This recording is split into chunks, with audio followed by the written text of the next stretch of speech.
You are now tuned in to Go Time Dolphins with Charlie Touche and Kadeem Simmons, the Miami Dolphins podcast that's for the fans and by the fans. Gotta make them lose their mind when it's your time. And it's showtime. Going all out when it's go time. I ain't wasting no time. Gotta make them lose their mind when it's showtime. Cause it's your time. Lay it on the line when it's go time.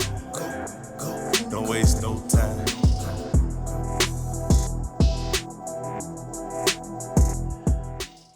I feel like our worlds collide a number of times, like, in terms of outside life. But I think they're about to collide once again, even more. Monday, there was an announcement made that UFC and WWE are like merging this like power company in a reference that I would like to think, understand. It was like when Hulk Hogan and Macho Man Randy Savage formed to create this guy. What's the team called? Anyway, whatever the team was called, that they formed, were like, oh my days, like the two greatest stars. And yeah, not that I'm going to ask you what do you make of the that merger, but thought of you. Haven't recorded in a while, so Mr. Charlie Touche, how are you? Yeah, man, people was emailing us, texting us. Go Time Dolphins went on vacation. Like, nah, bro, we here. I had to travel for some things, drove across the country. Kadeem was doing his thing, but now we back. Welcome back. But now, yeah, man, I seen the information on what you just mentioned, the merger. It don't mean that to me. I ain't gonna lie to you. You say that until John Jones turns up in WWE and becomes WWE champion. Also, before you did the intro, Saturday and Sunday was WrestleMania, like the biggest wrestling event. But I picked up this T-shirt before WrestleMania. It is a wrestling T-shirt, but to me, it has Miami Dolphins and Tua connotations without them meaning to. So, again, I know you don't know wrestling current stars, but do you know who Roman Reigns is? Yeah, I do. So Roman Reigns and his cousins or nephews, the Usos, they're from the island of Samoa, I believe, and if not, I really should have double checked that. But they all call each other Us, all that kind of stuff. And as Dolphins fans, it's a name, a phrase which we've been, I guess, welcome to, over the past, 12 months, as Jalen Waddle and Tyreek Hill, and everyone calls Tua Us. I'm not Samoan. I kind of feel like me calling people Us or me saying I'm Us is kind of disrespectful. But Sami Zayn in wrestling came out with his T-shirt. It says honorary Us. So I feel like I am an honorary Us. I'm not an Us. I'm an honorary one. So shout out to Sami Zayn. Shout out to the Usos. But shout out to QB1 Tua Tagovailoa. It's Go Time Dolphins, the Miami Dolphins podcast that goes not only across the pond, but across the world. I'm your boy, Charlie Touche. Got my co-host, Kadeem Simmons, with me. It's always for the fans and by the fans. Your favorite podcast. What up, Oos? Honorary Us. Like, I really feel like you have to put an honorary there. I'm not trying to, like, as the young people say, be a culture vulture. I'm just trying to, just have my role on the side. Like I might throw up the little, I don't know what this is called, but I'm an honorary Us, and I kind of leave it at that. Bro, it's a lot of stuff we missed, Kadeem, bro, that maybe could have had its own episode, right? And this, oh man, there was, and we're gonna get to all of them. I don't want to just list them because I'm pretty sure we're gonna cover them. And again, everyone knows we don't plan the episode or script it, so we just bounce stuff off of each other to give it the barbershop vibe. just two homies chopping it up, talking about their team. So we really don't go into detail what we're going to talk about on the podcast. When the button hits record, I kind of have an idea of what I want to throw at Kadeem. I'm pretty sure he has an idea of what he wants to toss my way. But bro, there's so much stuff that we could get into. I'll just start off with an appetizer. And the NFL has decided to let players wear the number 0. And as soon as it was announced, friend of the podcast, Javon Holland, was like, yo, he tweeted 0 is hard AF. You know what I'm saying? For the older heads out there, actually your kids what AF means, right? So spoiler alert, let them say the F without clipping a man a year. Like that should be like a disclaimer. If I'm gonna explain what hard AF means, I should like to say it without getting slapped by the back of my head. So he said, oh, hey, it's hard AF, right? And apparently Twitter just came at him like, yo, you changing your number to 0? You know what I'm saying? Like, so all of a sudden we get a whole bunch of mock-ups on Javon Holland in the number 0. I ain't gonna lie, some of them was pretty hard though. I'm like, yo, them things is hard though, boy. That 0 go in there. So we're getting a gang of mock-ups from AF. My bad, from Javon Holland. And then Javon Holland finally comes out and says, yo, stop asking me if I'm changing my number. Just stop asking me if I'm changing my number. And then there was a tweet that he responded to, and it's basically someone mocking up the Javon Holland and the 0 mock, and he doesn't even say nothing. He doesn't even say, hey, you changing your number. He just puts his Photoshop of Javon Holland in the number 0, which is pretty dope. And Javon Holland responds with a meme that has the block button, like the block finger just moving to the block. Like, dang, bro, this man is he's done already with moving on, and everyone asking if he was going to the number 0. I'll be real with you, Kadeem. You can't change from 8, bro. You're the snowman. 100%. However, there is a reason, and long-time Dolphins listeners will know the reason why Javon Holland will change from 8.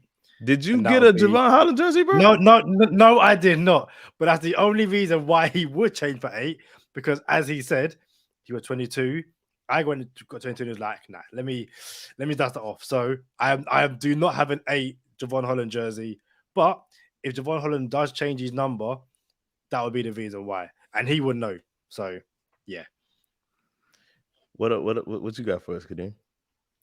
There's been loads of stuff, and I feel like there's been so much stuff that I forgot a lot of it. Yeah. Mike McDaniel said a lot, but I feel like before we get to the Mike McDaniel stuff, it might be worth discussing the actually, this isn't Miami Dolphins specific related, but around this time of the year, they look into potential rule changes.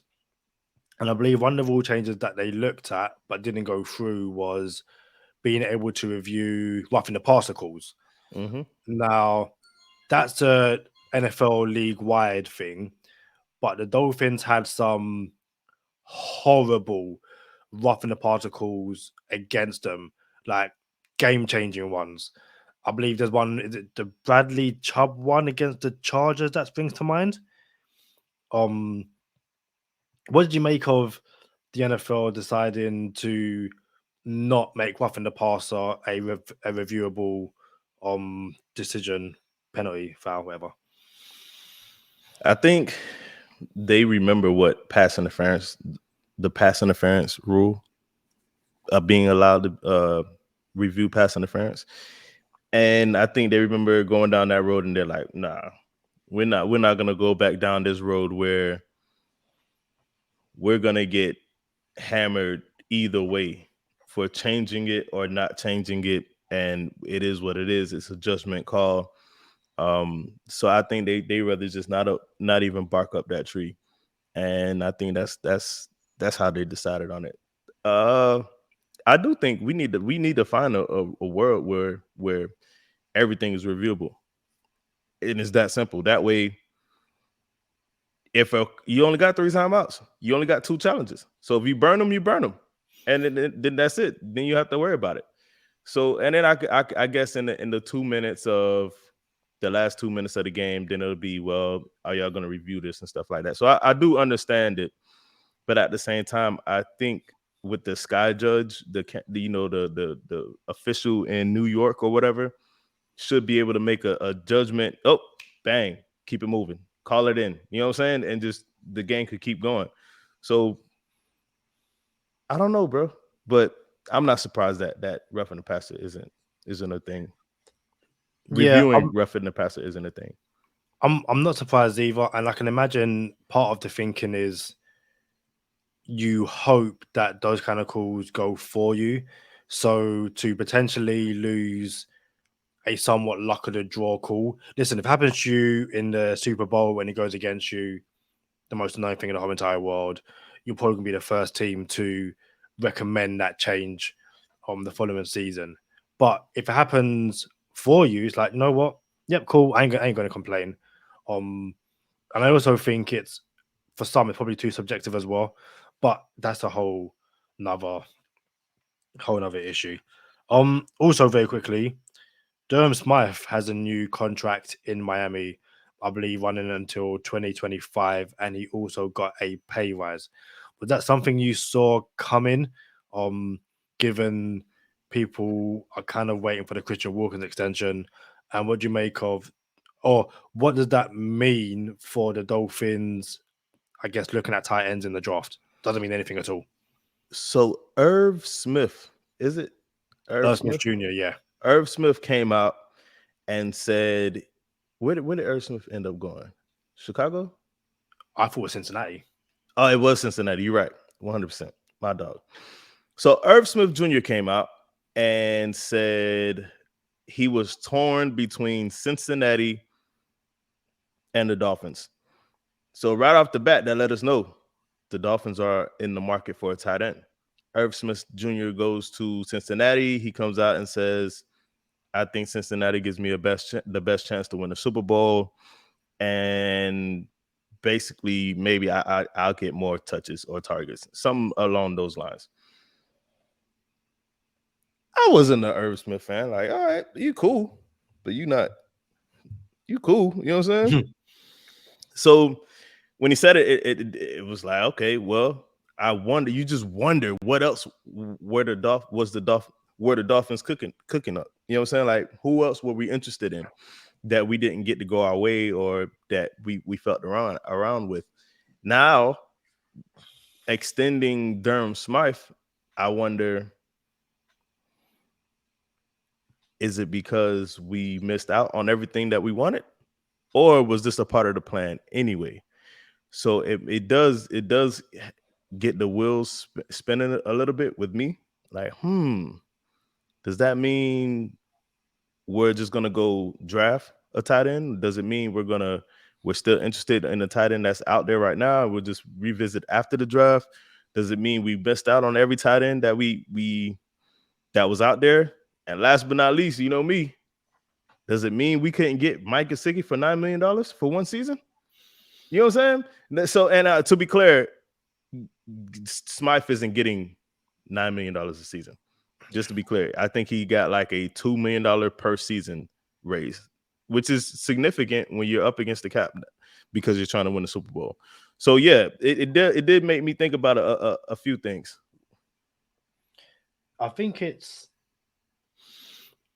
I'm surprised the media didn't go with former Alabama tight end who played with Tua decides to join Joe Burrow over Tua. I'm surprised that didn't happen, given how quickly how quickly those kind of things happen.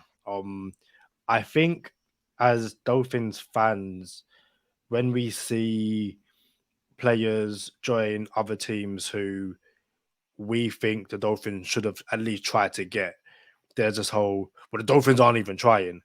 I think Irv Smith coming out and saying, I had a choice between the Dolphins and the Bengals. I chose to go to the Bengals. Not that we needed to know. But I was like, okay, the Dolphins tried. Could they have tried harder? They probably could have. I was also thinking, is that because Earl Smith is looking at it and going, I I just saw what they did with Mike Gesicki and the targets he didn't get. And if I go to Miami this season on a somewhat short-term deal, I'm not getting targets from Jalen Waddle, or I'm not taking targets away from Jalen Waddle and Tyreek Hill. Even if I have a relationship with Tua prior to, or like being in college, and obviously Jalen Waddle as well, I'm probably going to get more looks and targets in Cincinnati, which, given what you see the Bengals do with um T. Higgins and Jamar Chase, remains to be seen. But yeah, I saw the whole thing as the Dolphins, as we are well aware, the Dolphins aren't finished trying to bring in free agents. They're not going to get every single free agent. It's the way it is. And when that 16 million cap space opens up post June 1st, don't be surprised if the Dolphins try and find someone else who still hasn't found a team because they're waiting to see their prospects until after drafts and stuff like that. Dalvin Cook rumor just popped back up again. Um, you think it's a possibility, or is it I just internet? I've so I believe from what we're reading, Dalvin Cook wants to be in Miami, and you can obviously see why. I think that has draft night trade written all over it. Um, I guess the most recent example for the Dolphins would be when they went and got Josh Rosen in the second round. People, not that people thought the Dolphins would bring in Josh Rosen beforehand, but I thought the Dolphins might bring in a quarterback before the draft. And then as the draft develops, same way last year when a running back the Dolphins wanted didn't fall to them. This year it's like, okay, we want these running backs in the draft. It allows us to have them on a very, very, very cheap deal for the next 4 years. But it kind of does get to a point where if you bring in Dalvin Cook now, you go, okay, we've got Dalvin Cook, we've got Raheem Mostert, we have Jeff Wilson Jr., we have friend of the podcast, Miles Gaskin, we've got Savon Ahmed. Some of those people could probably go and the cap casualty will be zero essentially. But Cook is someone who, say you start day 3 and the Dolphins have addressed, say, tight end and offensive line. The running backs they want have gone, and Dalvin Cook's still there in Minnesota. And it's like, you know what? We've got a 6th round pick. Take it. And if I can go, you know what? Yeah, cool. Thank you very much. So that to me has more draft night trade than pre-draft, I guess. With everything you just said, as far as compensation, and I know you're just throwing something out there. If the Dolphins, and I don't think it's going to happen, but if the Dolphins did trade for Dalvin Cook, I don't even think it'll be for a pick this year.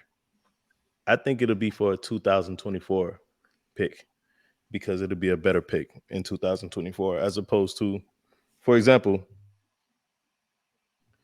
when the Dolphins traded Devontae Parker, we got a 2023 third round pick. Now the 2022 draft pick. So it'll be the same thing with Dalvin Cook. If Minnesota wanted decent compensation for Dalvin Cook, it'll be a better draft pick in 2024 than it would be in 2023 if you're talking about the Miami Dolphins. So I don't think it's going to happen. I just don't see it happening. And could be and as far as, and it could be a good segue to this.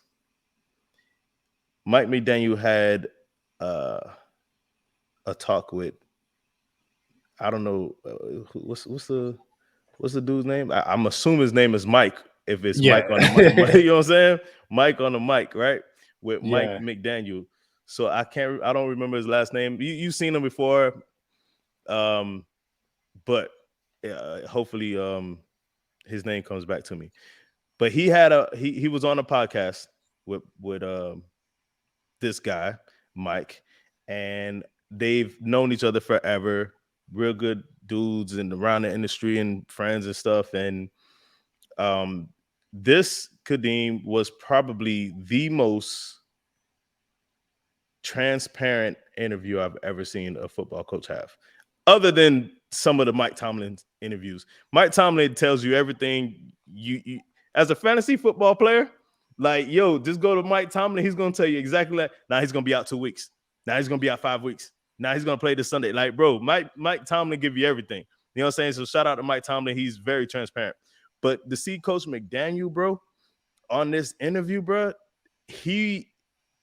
listen, for everyone listening to this podcast, after this episode, find that episode, find that interview, and listen to the entire thing.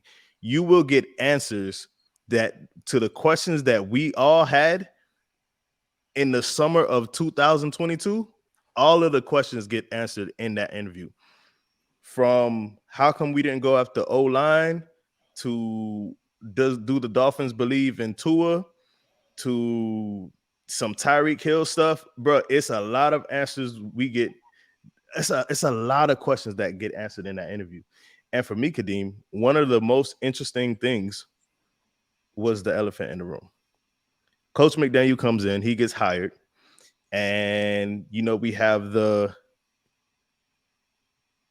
check your post, video that goes viral on Twitter, and it's the first interview he has with Tua. He's on the phone on the shout out to the Wi-Fi on the jet. You feel me? And he's having an interview with Tua, or the conversation with Tua, FaceTime. And then he finally gets in the building, meets everybody. We're coming off another scandal here in Miami. Brian Flores gets dismissed, and there's a scandal around it. And we don't know what to expect.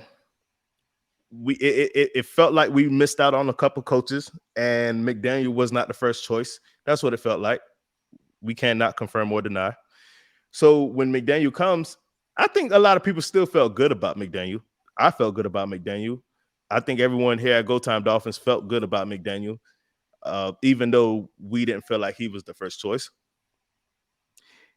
And there were a lot of things that happened behind the scenes that we like, yo, what about this? And what about that? And how does this happen? And a lot of things we weren't sure about, Kadeem. And I'm going to say one of them. The O-line.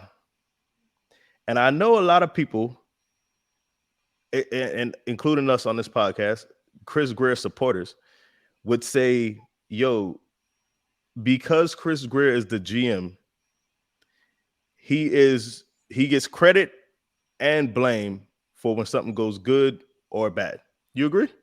100%. Yeah. You got a GM. You have the final. You press the green button. That's it. So if Noah Igbenogany gets drafted in the first round, but Brian Flores drafted him, that goes on you, Chris Grier. You agree, Kadeem? Yeah, definitely. And I think there's some things behind the scenes now when people say, as funny as it might sound, Chris Grier got pictures of Stephen Ross, you know what I'm saying? Like he's holding him hostage. When people say stuff like that, or Chris Grier knows where the bodies are buried, you know what I'm saying? How does he keeping his job? How does he get to keep his job all the time? I think there's something to be said about, well, there's things behind the scene that we don't know about.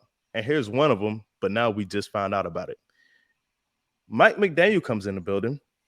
And remember when we were talking about, or McDaniel was talking about the 700 clips of Tua passes or something like that, or 150. I can't remember. Maybe it was 700 and he only got to 150, something like that.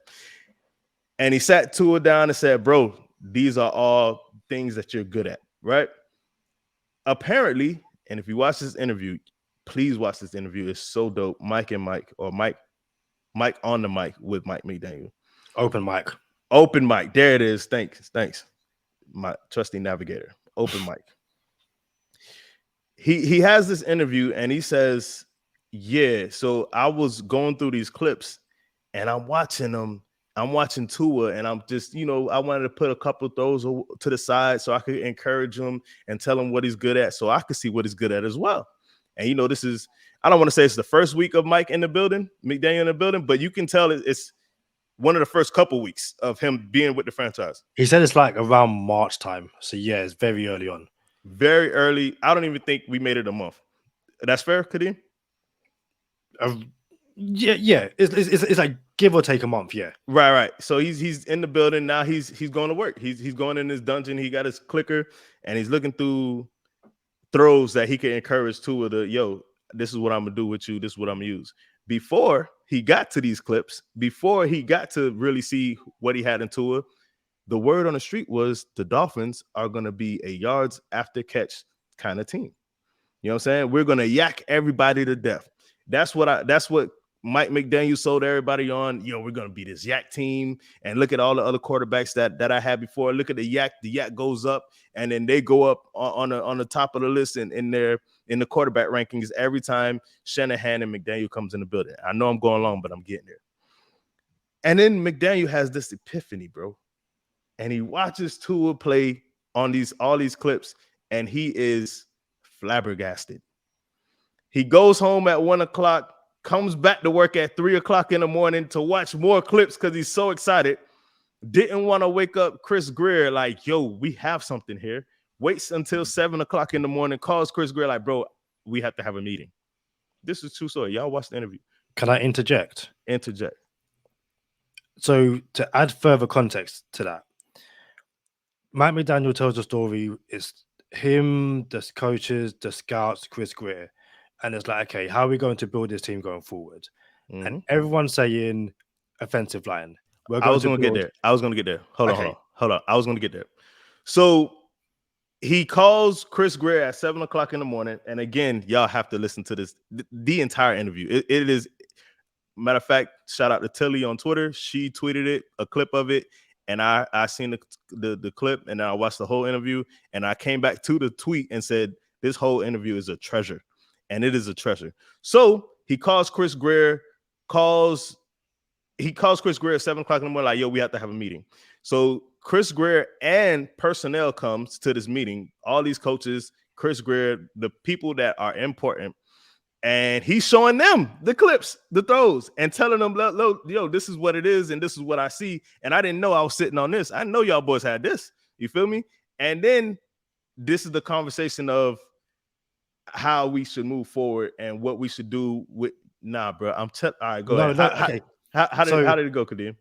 That conversation happens before Mike McDaniel. It's before. That's fair. That's fair. Yeah. So the context I was adding is that everyone else is going offensive line. Mike McDaniel's going, I think, Tua needs weapons. But the way Mike McDaniel's like, I don't want to be like, it's kind of what I say matters, so I'm going to tell you it's weapons. Nah, I don't think that happened until afterwards. Let me finish. So he goes back and is like, okay, I'm going to show you with evidence. And he's going through the clips, and he says that Tua's throwing these. I don't think it's out. It's deep outs. It's deep outs. That's what it is. Deep outs to their field. And he's like, normally you see a quarterback make like 1 or 2 throws a season. He's going, Tua's doing this like 6-7 times a game. However, the receivers aren't open enough. So that's when he starts compiling all the things, and he goes, here's the evidence for me to go, this is why we need the receivers. I don't think it went like that, but that's fair. It's fair. We could go back and watch. We'll go back and watch. Like, we got the evidence of go time verification, and we might have to display the evidence on the next live episode, go time verification. But look, either way, there's a conversation that's had. Either it's before McDaniel watches these clips or it's after.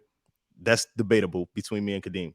But the conversation is had, and everyone is telling McDaniel, yo, we're gonna go O-line. We need to protect. We need to fix this O-line. We need to upgrade the O-line. We need to improve the O-line.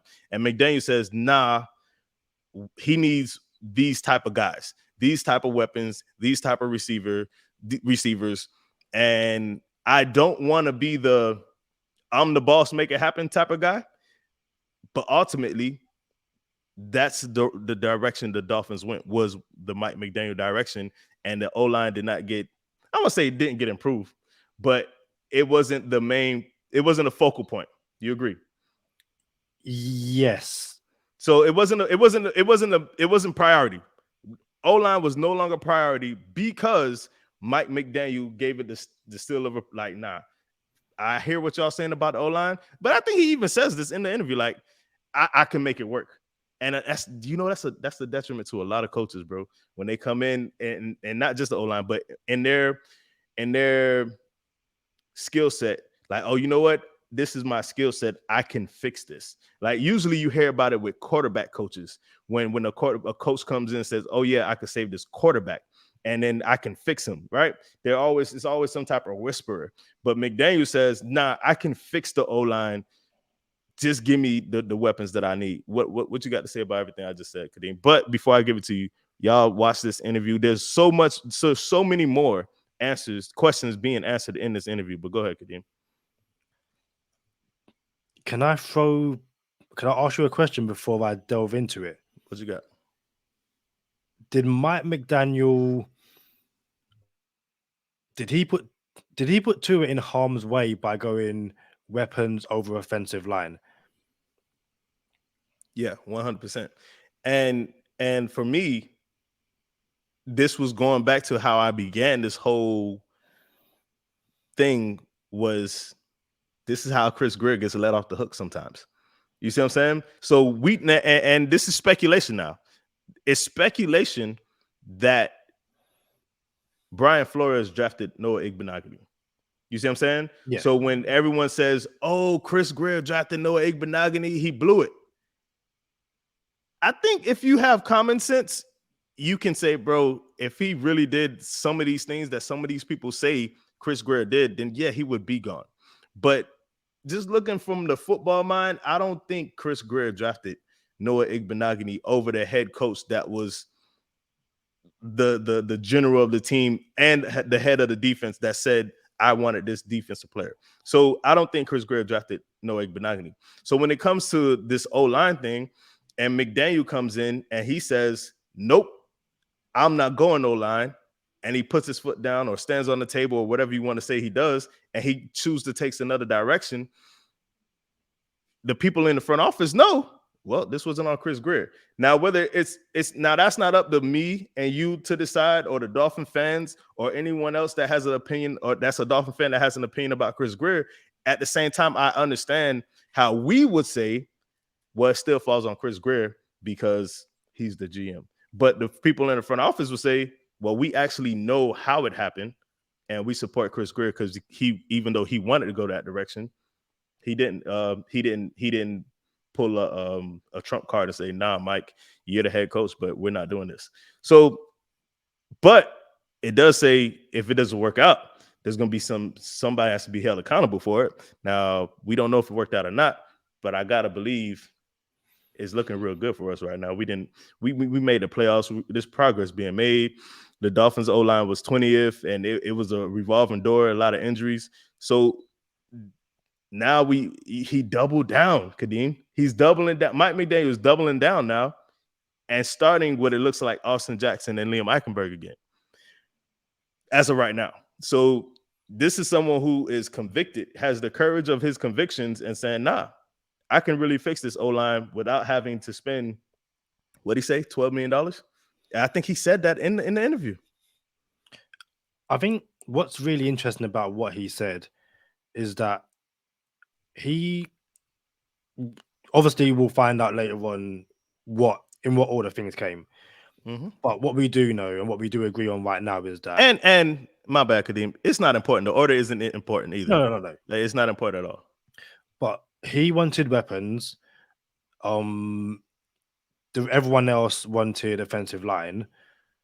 And I feel like everyone got what they wanted because we brought in Teron Armstead and Connor Williams, and then we brought in Tyreek Hill and Cedric Wilson on top of Raheem Mostert and at the time Chase Edmonds. Realistically, I think the only thing we can all sit here and agree on right now and back then, the Dolphins needed to bring in a right tackle. I think that's the one thing was like, if you're going to fix any part of the offensive line, it has to be right tackle. They went left tackle, and we sit here 12 months later going, the Dolphins need to fix right tackle. And what's interesting is that I feel like Mike McDaniel choosing to I feel like the Dolphins are in a situation where no matter what they did, no matter who won that first argument, both sides made valid points and both things needed to happen. If the Dolphins didn't bring in any receivers but fix the offensive line, I think we would have sat here and gone, do you know what? It needs to happen. Is it ideal? No. But to protect your franchise quarterback, you need an elite offensive line because okay isn't good enough. If Mike McDaniel solely got weapons and the offensive line, and this is a scenario where Teron Armstead and Conor Williams don't come in this scenario, if the Dolphins have this yak, and okay, Tua takes a few hits, but oh my days, the offense is even better than what we got last year. I think we would have gone, okay, it's not ideal, our quarterback's getting hit, but look what he's doing. And we sit here going, okay, this year you go offensive line.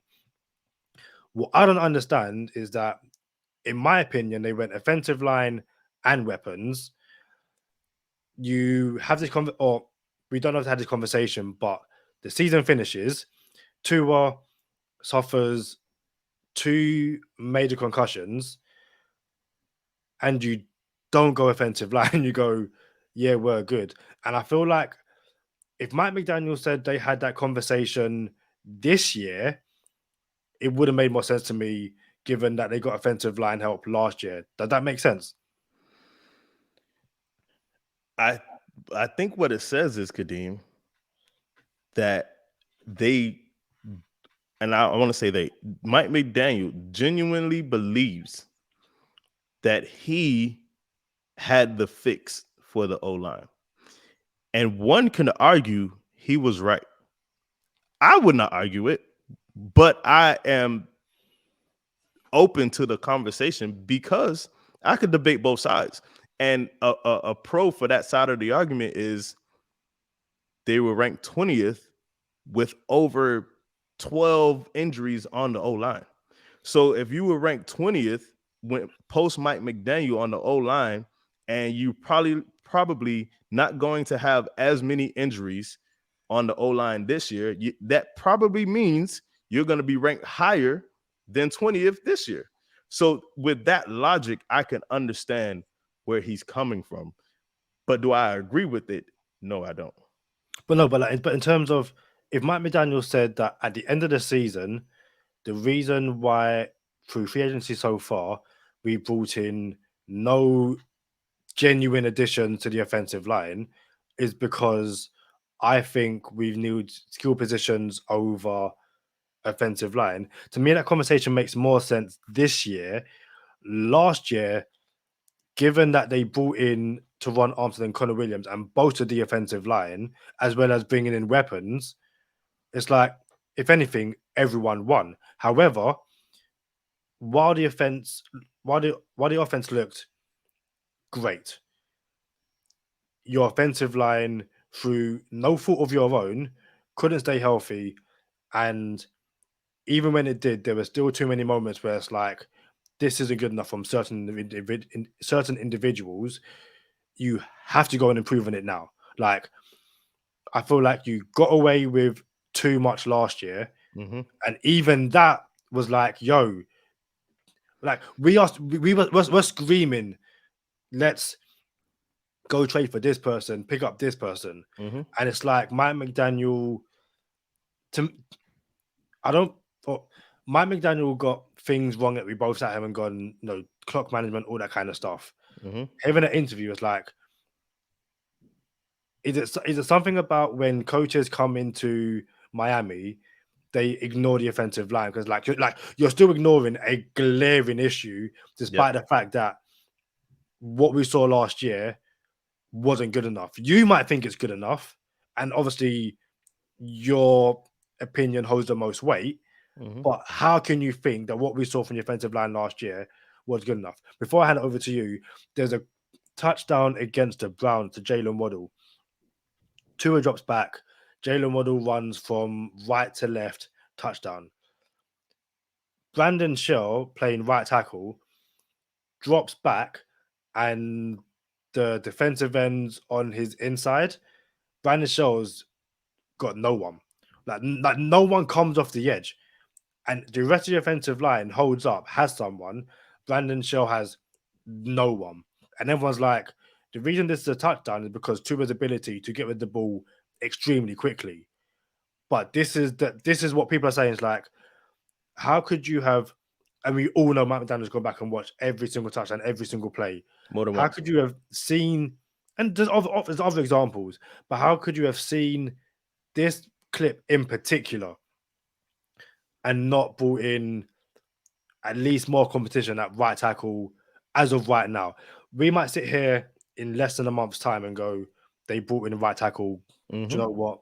We apologize. But right now, No, it's not apologize because you can change your opinion when more information presents itself. Yeah.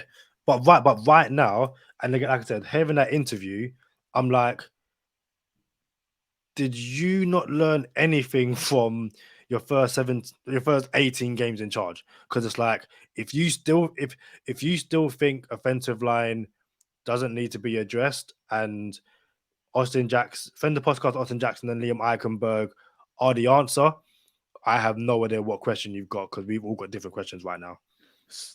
And again, bro, we liken this podcast to a relationship with your girlfriend or your wife. We do it all the time.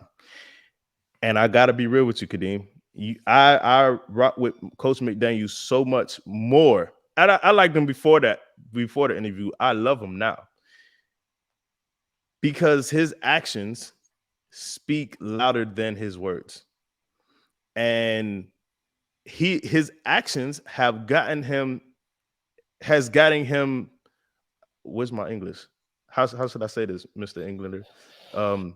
His actions has gotten himself in trouble. Is that proper? I think his actions have gotten himself in trouble. Sounds cool. Well, he's got in trouble with his conviction, because we found ourselves in games where all Coach McDaniel wants to do is just air it out. Like, yo, you not gonna run the ball, coach? Like, you know what I'm saying? Like, he got to the point where I love Tua so much, and I love Tua's ability so much, and I'm gonna prove to the world so much that Tua's the quarterback, that I'm just gonna throw the ball, not run the ball, no intermediate routes, be ranked 22nd in yards after catch. Like, so it's gotten him in trouble because he hasn't, dial it in a little bit, bro. Bring it back a little bit. You know what I'm saying? Like, it's okay if we're ranked 15th in yards after catch. It's okay, bro. You know what I'm saying? Like, you don't have to air it out every single time. Now, I love to live by the deep ball, die by the deep ball. I ain't gonna lie to you. We haven't had that in Miami since Dan Marino. You know what I'm saying? And I can't even say we lived by the deep ball and died by the deep ball with Dan Marino. Dan Marino was a quarterback that did whatever he had to do. With Coach McDaniel, it's like McDaniel just, chicks love the long ball. You know what I'm saying? And for like, yo, that's what I'm going with. So, and you can hear his excitement in the interview. I was like, nah, Tua's a quarterback. He's not a yards after catch facilitator. He's not a game manager. And I think, yeah, if you still, Tua's, we still need to be, we still don't know about Tua. I don't know what you really watch for real. Something else that I had, Kadeem. What you had something else about the interview? I think Mike McDaniel's ability to draw on his own experiences and translate that to how he connects with his players. So he speaks about, being raised by a single mom and how she empowered him and all that kind of stuff, and how he'd done the same with Tua. And again, the story about going through all the clips and all that kind of stuff. And again, seeing Tua in this meeting, kind of sitting there watching his play on screen, but I think Mike McDaniel said the only thing he'd known was overly constructive criticism, or overly constructive negative criticism, if that makes sense, as opposed to, yo, you're the man, and I'm going to show you you're the man. And again, he told the story how he's going through the clips. I've got control right here. So, and again, I apologize for all the black. It's like, This control just blends into my background. I need to get a light behind me. I will get one soon. But he's going through the, all the clips, all that kind of stuff. Yep. And Tua's starting to sit up in his chair, and he kind of like looking around. It's like, is he playing a prank on me? Like, when are they going to tell me that I'm bad? Yeah. And then by the end of it, like, hey, yeah, I'm the man. I'm okay, yeah. And again, it's you can see that Mike McDaniel has given Tua the confidence to do what he does best. We said it before the season, before the last season, tight window Tua. Like, stop saying that this guy can't throw in the tight windows. Tight window Tua is a thing. Go back and watch some of the touchdowns against Baltimore, against the Bills, against whoever. If there's a tight window, big man, he's throwing into that tight window. So, yeah, definitely something which it was a really good interview. So much to be said that, yeah, we can't do it justice. And yeah, after this, tight window Tua merch coming soon. There's a lot coming soon, including, potentially going live. Full time. One more thing I'll add from that interview. Coach McDaniel says he doesn't drink. He doesn't drink alcohol. And he would party with people. And every time he was at a party with people, everybody else would be drinking. And it would take a whole extra day before they realized, oh, you didn't drink last night? So he was like, yeah, I didn't want to be the party pooper because there's a different basically vibe with someone with drinkers and non-drinkers. So he was like, yeah, I wanted to blend in. I didn't want to be the buzzkill of the party because I wasn't a drinker. And then everybody thought I wasn't, or I was or wasn't drinking. Right. Bro, I relate to that so much, Kadeem, because I don't drink. And for the record, I've never drank. I don't know what it's like to have alcohol. I don't know if did you know that, Kadeem? Yeah, I knew you didn't drink. Like when we, yeah, I knew you didn't drink when we first met. You weren't drinking. Yeah, I'm pretty sure.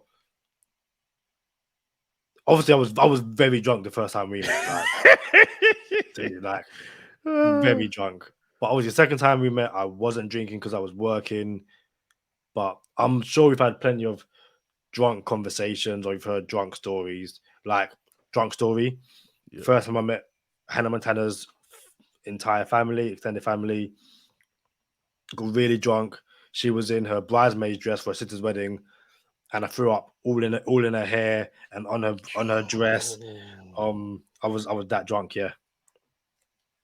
Bro, you threw up on your future fiance's bridesmaid's dress the first time you met her family, and it was like, him? Is this your king? Is this your king? So they weren't there at the time. So again, so it was her sister's wedding. I'm drunk, like open bar, doubles, drunk. Call a share ride, and the share ride gets there, looks at me and goes, "Nah, he's gonna throw up. I'm not taking him home." And Hannah Montana's like, "He's fine," because the thing is, I was fine all night, and then I got out. And if you're a drinker, or if you've got drunk, and when you're drinking inside, the moment the cold air hits you, like something happens, like. Yeah, you're gone, you're waved, like that's it, night over. So at the time I'm living in a flat, and I call my mum, I'm drunk, come take me home. My mum is vexed. You're a grown man. How can anyway? So she come picks me up, and my mum drives the BMW convertible. So she's effing and blinding, and I don't remember even getting to the car. So they put me in the car convertible. Back seat, hands in the front. I thought it was like 10 minutes down the road, I throw up. Hannah Montana, my mum were like, no. The car starts moving, and I remember throwing up. So I'm in the car in the back, Hannah Montana's in front of me, and I'm like, whoa! I try and catch it in my hand, yeah? Nah. So, and it's projectile. So it's like all over the car, on the window, in her hair, and I'm just like, yo. And when people say, how do you when's that moment you're going to marry someone? The fact that she got me home, washed me down, put me to bed, and stayed with me, you have to marry that person. If you can't marry that person, who are you going to marry? So, yeah. Oh man. So we getting that story at the wedding? 100%. Because her retaliation was to run me over. All right, man. So I don't drink, Kadeem, but I promise you this: like a lot of people, they don't know that I don't drink. And when I used to like go to my club days, my club days, I'll be in the club. I always go to the bar, and I'll be like, "Let me get a pineapple juice, no ice. Just that's it." You feel me? So I order a pineapple juice so I could blend in, like, so I got a little cup. Sip, just as sip on the cup, pineapple juice. You feel me? Just vibe. You feel me? So I rock with Coach McDaniel because he don't drink and he didn't want to mess up the vibe, and I didn't want to mess up the vibe. So you know what I used to do, Kadeem? 2 cups. I just be vibing with 2 pineapple juices. You feel me? And I just be vibing. So you were Charlie 2 cups. Charlie 2 cups, man. Touche 2 cups. 2 cups, touche, however you want to dress it up, bro. That I used to have 2 cups, pineapple juice, 1 on the rocks, 1 without the rocks. So obviously you haven't tasted, you haven't drunk before, but if you were to drink, what do you think you would drink? Would you be a spirits person? Would you be a beer person? Like,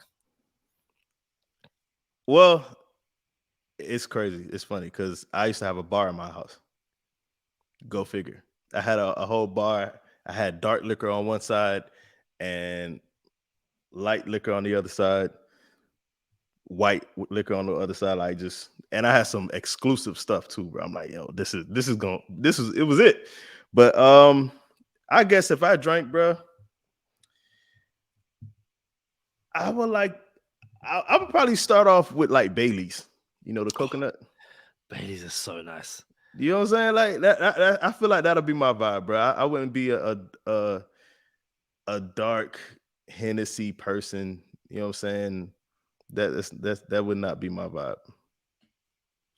Yeah, I feel like I shouldn't have been drinking, beer, cider, because it makes you gassy and gets you bloated, and you probably put on more weight. Like I put on all my weight once I became a journalist, started drinking like 3 or 4 pints of cider 3 or 4 times a week. Like that's when not Miami Dolphins stuff, not Miami Dolphins related. Although in saying that, the reason there is a Go Time Dolphins is because I went out, drunk cider for hours on end. Instead of going home, I stayed out, met these 2 random Americans in my Miami Dolphins. 3 random. 3 random Americans in my Kiko Alonso Miami Dolphins jersey. And as the youngins say, or I guess the oldens as well, the rest is history. The rest is history. And we're going to get into some more Dolphins history on the other side of this outro. But y'all know what time it is. Stay positive, test negative. For Kadeem Simmons, I'm Charlie Touche. Thank you for tuning in this time. Make sure you catch us next time on Go Time. Already. Gotta make them lose their mind when it's your time. And it's show time. Going all out when it's go time. I ain't wasting no time. Gotta make them lose their mind when it's show time. Cause it's your time. Lay it on the line when it's go time. Don't waste no time. Gotta make them lose their mind when it's your time. And it's show time. Going all out when it's go time. I ain't wasting no time. Kadeem, something that I hate that we missed in the aftermath, like that I wanted to catch on the podcast while it was happening, was the Deshaun Elliott tweet. Bro, I wanted so bad, but I wanted that to be a live episode. Did you think he was going to make it? Did you think the Dolphins were going to cut him? So we'll dress it up. The Deshaun Elliott tweets out, basically, come to the Dolphins, to Lamar Jackson. There's, Lamar Jackson speculation still out there to the day. And Deshaun Elliott quote tweets, either a Sports Center tweet or an NFL Network tweet, who knows what it is. And Deshaun Elliott knew Miami Dolphins safety, by the way, Deshaun Elliott, he has a 1-year contract for $1.7 million, and it's basically fully guaranteed. And he quote tweets this tweet, and it says, "Come to the Dolphins, Lamar." Yeah, so it's a ESPN tweet. Basically that Lamar Jackson announced on social media he's gonna he requested a trade on March 2nd, and Deshaun Elliott quote tweeted saying hashtag come to the Dolphins. And like that, Deshaun Elliott was introduced to Dolphins Twitter. He ends up deleting the tweet, but is anything ever deleted on Twitter? You know what I'm saying? Because I promise you this. I got the screenshot. Like you deleted it, but big man, like I got the receipt. The receipt is right here. So really, truly, like, what did you get from that? You feel me? Is anything ever really deleted? So like, bro, I had to get some of that, bro. So he deletes the screenshot, and then he says, basically, yo, Twitter coming at me and all this other good stuff. Hey, I appreciate Twitter. Like we finally found a reason to band together, and it was some stuff that even some anti-2 was like, bro, you're not gonna make it out of this one. You know what I'm saying? Like, bro, hey, I know you thought it was just a tweet, but nah, bro, you don't know Baby D. That's what Dolphins Twitter basically said. You don't know Baby D. So he deletes the tweet, and then he says, what'd he say? LMAOOOO. Hey, it's just Twitter. That's what he says. You know what Charlie Touche says? The Charlie Touche that's not even on Twitter like that? What did Charlie Touche say? There it is right there. It's not just Twitter. It's my quarterback. You feel me? With the Terrell Owens meme, that's my quarterback. So, yeah, I had to get some of this, right? Bruh, how did you feel when you seen the tweet go out? I can't even call it a rookie mistake. And I also feel like you've been around Twitter and you must have heard about TuneIn. Like, for you to just no, even if you haven't been around Twitter and you haven't heard about TuneIn, you just got to a team, probably haven't even met half the teammates yet, and it's not like you're saying bring DeAndre Hopkins or a running back, a position where you can have multiple guys in the field at the same time. There's only one quarterback, unless you're running some bizarre wildcat whatever thing, and your thought process is to tweet about replacing not just the quarterback of the team, a team captain. That's what you thought was a good idea. And as many people said, you're not even Jalen Ramsey, bro. Like, the Dolphins could cut you right now and no one will talk about you. Like, no one will miss you either. No. So now, if anything, it's like the way social media is, let Elliott get cooked once. It's finished. Let him get cooked once. And the thing is, not even by Tua, because Tua's not that guy. But let there be a clip of Tua burning you deep. Everyone's in your mentions. Everyone. Everyone. And I think King of Finland and him had a brief conversation, or someone was like, I think he quoted King of Finland. Yeah, because I think shout out to King of Finland makes an episode every episode somehow. Everyone tweets him. I don't know how he does it. Yeah, like Mitchell Schwartz, like everyone tweets him. Yeah, but yeah, I think King of Finland was like, Deshaun Elliott and Lamar Jackson played together in Baltimore, blah blah, and he was like, yeah, like, but even then, it's like it doesn't matter. Yeah, King of Finland wanted to give him a pass, like let him live. I was like, kill. Listen, like, Deshaun Elliott, if you're watching this, come on, Go Time Dolphins and explain your thought process, because I genuinely want to hear your side of the story. I might not might not agree with you, but you at least have a platform here on Go Time Dolphins to try and make some kind of sense of this. But yeah, hey, shout out to Sean Elliott. Jump on the podcast, Miles Gaskin, Javon Holland. You know what I'm saying? We had a couple people on the podcast. You could be the next one for real. We'll take care of you. McDuffie, OJ, yeah. William Hayes. We had a couple people on. You know what I'm saying? We could we'll make you a part of the Go Time Dolphins team. Save face a little bit. Maybe we can have a giveaway. And then do you know what? You become a fan of the people. Don't even say face. Double down if you want to. The platform is here, big man. Like, again, you're coming onto the show with an honorary use. I might not wear the jersey because I might be impartial, but no, listen, it's Twitter is Miami Dolphin Twitter is a toxic place for players who they love.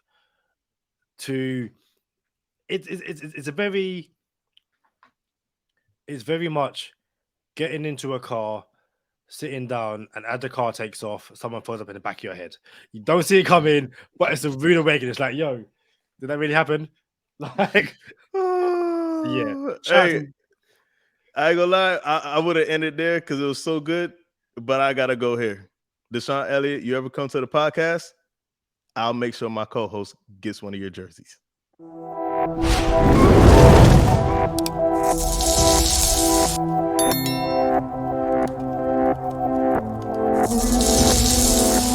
Boozy.